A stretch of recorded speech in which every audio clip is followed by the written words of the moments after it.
শ্রীমঙ্গল ট্যুরের দ্বিতীয় দিনে দার্জিলিং টিলায় যাওয়ার উদ্দেশ্যে আমরা খুব সকাল সকাল ঘুম থেকে উঠে পড়ি। ঘুম থেকে উঠেই দেখি ঝুম বৃষ্টি,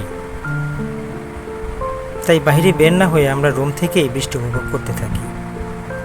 বৃষ্টি থামার পরে আমরা রিসোর্টে সকালের ব্রেকফাস্ট সেরে ফেলি। সকালের ব্রেকফাস্টে তারা ডিম খিচুড়ি প্রোভাইড করেছিল।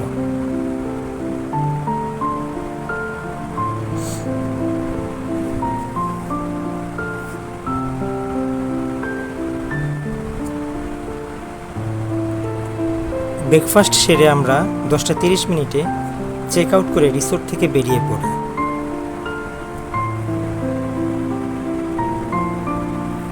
দার্জিলিং টিলায় যাওয়ার উদ্দেশ্যে আমরা একটি অটো রিজার্ভ করি সারাদিনের জন্য।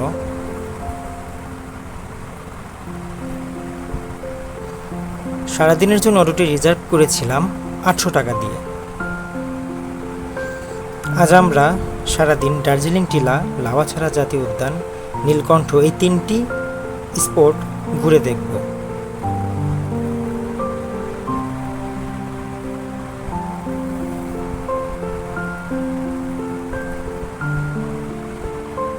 দার্জিলিং টিলার মেন গেটে এসে আমরা এখানেই নেমে পড়ি অটো থেকে, কারণ অটো বা যে কোনো যানবাহন নিয়ে এই বাগানের এই চা বাগানের ভেতরে প্রবেশ করা এখন নিষেধ। যে কোনো যানবাহন নিয়ে আসলে আপনার এই মেন গেটে গাড়ি পার্কিংয়ের ব্যবস্থা আছে, বাকি পথটুকু হেঁটে যেতে হবে।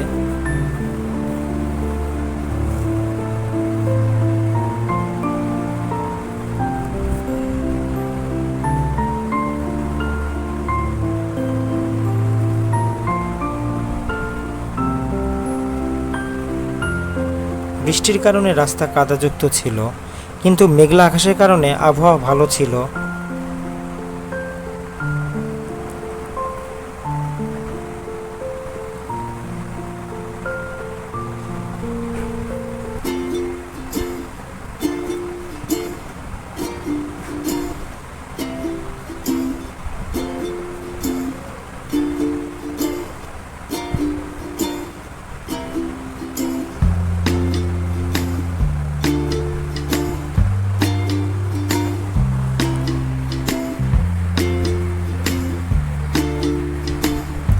শ্রীমঙ্গল শহর থেকে দার্জিলিং টিলায় আসতে সময় লাগে 45 মিনিট।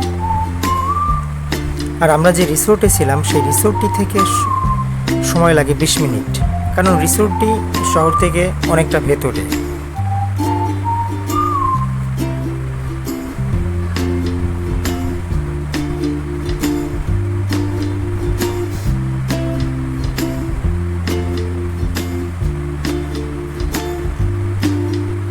চা গাছের ফাঁকে ফাঁকে এই রাস্তা দিয়ে হাঁটতে এবং তার অনুভূতি বেশ একটা অনুভূতি ছিল।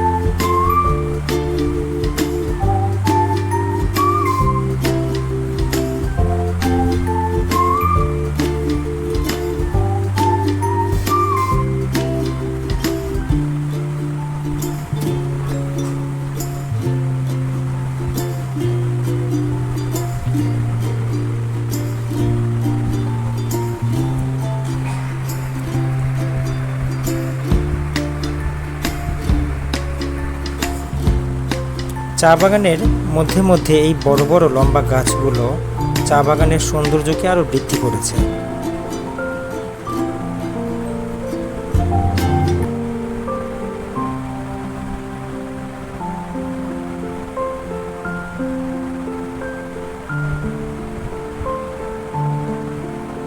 চা বাগান ঘোরা শেষে আমরা শর্টকাট ওয়ে খোঁজার জন্য টিলা পাড়ি দিয়ে রাস্তায় চলে আসি, বাগানটির রাস্তায় চলে আসি। দার্জিলিং টিলা ঘোরা শেষে আমরা রওনা হই লাওয়াছড়া জাতীয় উদ্যানের উদ্দেশ্যে।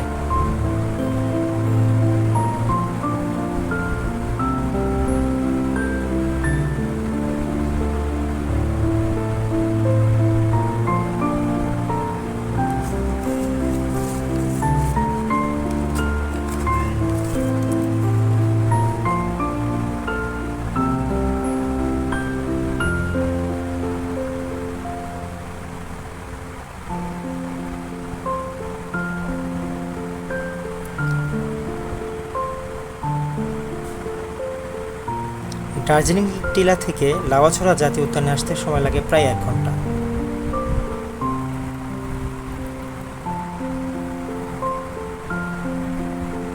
লাওয়াছড়া জাতীয় উদ্যানে প্রবেশ মূল্য ফি জনপ্রতি 50 টাকা।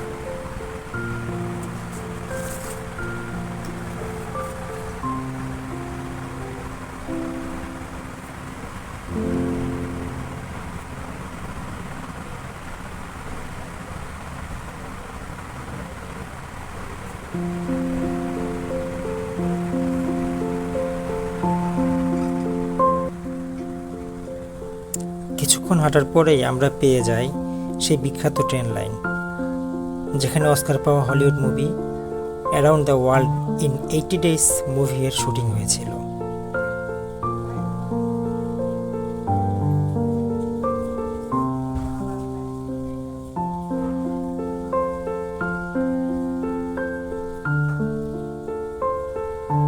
এখানে ফটোগ্রাফারও থাকেন, ইচ্ছা করলে আপনারা ছবি তুলে নিতে পারেন।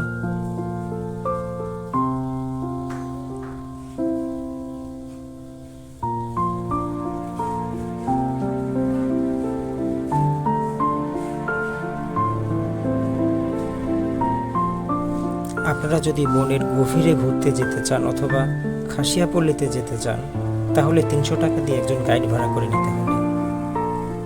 এটা সরকার নির্ধারিত।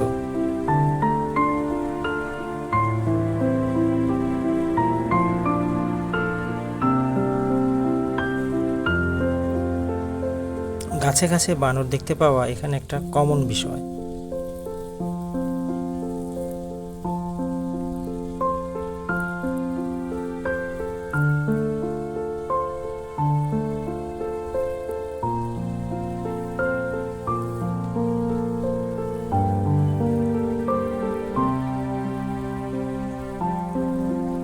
বানরগুলো খুবই ক্ষুধার্ত থাকে। আমি কলা হাতে নেওয়া মাত্রই তা দেখে গাছ থেকে নিচে আমার কাছে চলে আসে।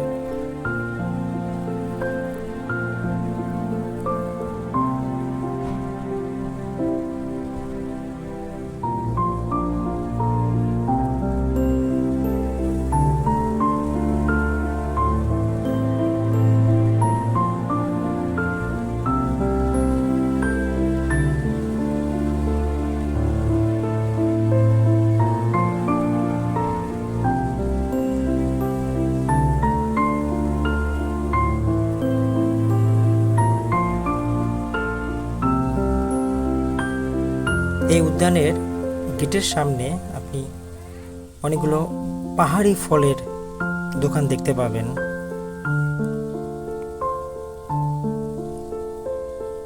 ফলগুলো খুবই সুস্বাদু এবং ফ্রেশ।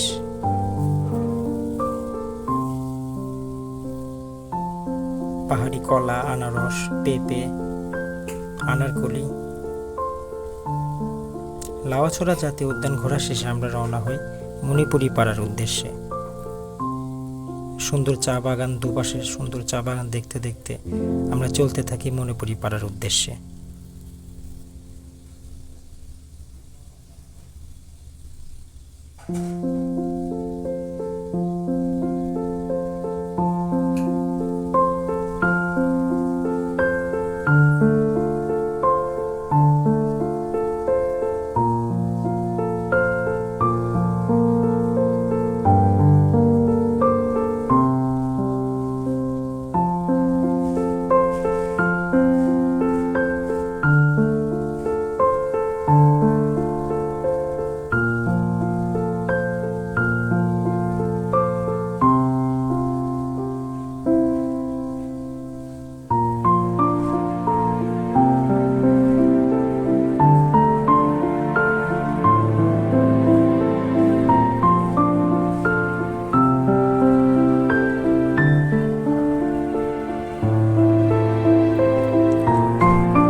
পাড়া হয়ে আমরা চলে আসি সেই বিখ্যাত আদি নীলকণ্ঠ 7 রঙের চায়ের দোকানে।